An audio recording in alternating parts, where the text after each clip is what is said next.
अमित शाह नरेंद्र मोदी बड़े हैं या आडवाणी बड़े हैं आपके लिए, आप तय कर लीजिए। अच्छा सर, आपके tribunal sir, railway Clements tribunal, NGT tribunal, income tax, वैसे 14-15 ट्राइब्यूनल, हिंदू एंडोमेंट का ट्राइब्यूनल, सबका अपील नहीं होती, रिव्यू होता है। गृह मंत्री सरकार कह रही है कि नहीं रोक दिए, रोक लगा, कैसे रोक लगाते हैं? रिव्यू और अपील में तो फर्क होता है ना सर। आप ही कह रहे हैं कि पूरे कोर्ट्स में बैकलॉग है और आप अपील कर रहे हैं। अच्छा सर, रिटायर्ड डिस्ट्रिक्ट जज 95 में सिटिंग डिस्ट्रिक्ट जज था, जो एडमिनिस्ट्रेटिव कंट्रोल था सीजीआई साहब, उसको निकाल दिए। अच्छा सर, अब आप अभी हमारे मंत्री साहब ने कहा trust, sir Shri Sai Baba trust 2004, वो ये कहता है जो ऑफिसर उसमें काम करता उसको साई बाबा का डिवोटी होने चाहिए और उसको डिक्लेरेशन लिख के देना पड़ेगा। यहां पर हो रहा तो यहां पर क्यों नहीं हो रहा? अच्छा सर, आप फिर देख लीजिए, ये आपका हो गया सर। हाँ, अब अमित शाह साहब ने सेक्शन 2A के बारे में कहा और उन्होंने इस बात का इकरार कर लिया कि दाऊदी बोहरा के लिए ये बनाया गया है। मगर मैं आपके जरिए से गवर्नमेंट से पूछना चाह रहा हूं, आपने तो उस प्रोवाइजो में दाऊदी बोहरा का नाम ही नहीं लिखा, आपने उनको भी थैंक यू कर दिया, उनका नाम क्यों नहीं लिखा आपने? और सर, और गवर्नमेंट क्या कर रही है? आप मुस्लिम समाज में जो बेकार किस्म के लोग हैं उनको एक रास्ता बना रहे हैं, एग्जिट दिखा रहे हैं कि तुम्हें वक्त से बचना है तो तुम्हें ट्रस्ट बना लो। ये क्या कर रहे हैं सर आप?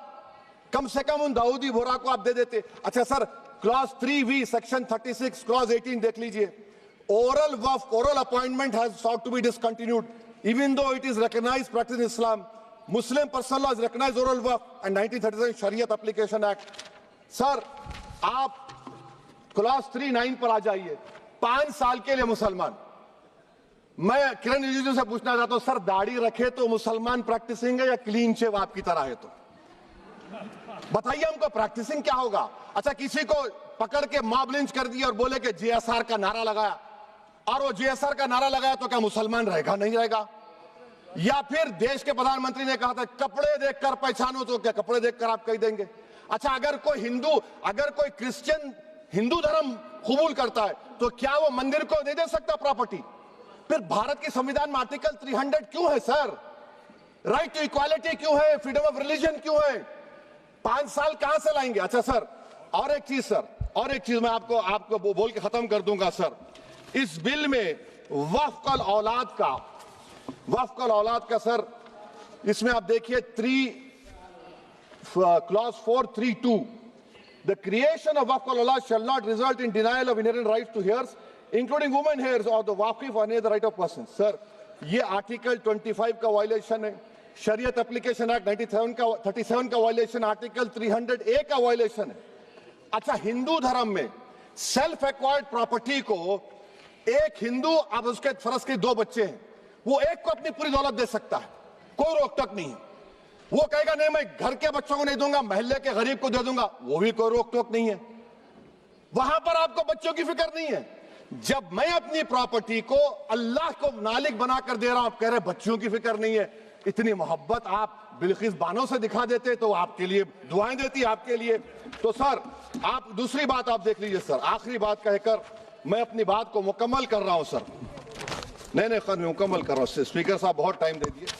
सर आप देखिए, इसमें अमित शाह साहब बोले कि इतनी प्रॉपर्टीज का कब्जा हुआ, चोरी हुई, ये हुआ।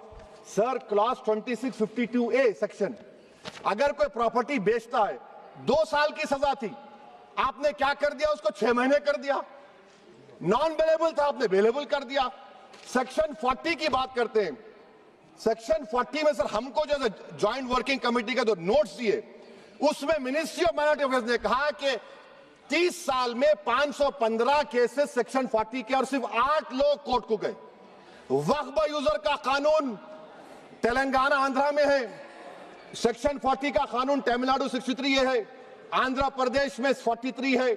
और सर आप डायरेक्शन दे रहे हैं। अच्छा, क्लॉज 4218B देखिए सर, आप रूल बना रहे हैं, कोऑपरेटिव फेडरलिज्म के खिलाफ है, इतना रूल बना रहे हैं। और आखिर में सर मैं आपको बताना चाह रहा हूं स्पीकर साहब, ये बिल का मकसद सिर्फ मुसलमानों को जलील और रुस्वा करना है, मुसलमानों को दूसरे दर्जे का शहरी बनाने का इनका मकसद है।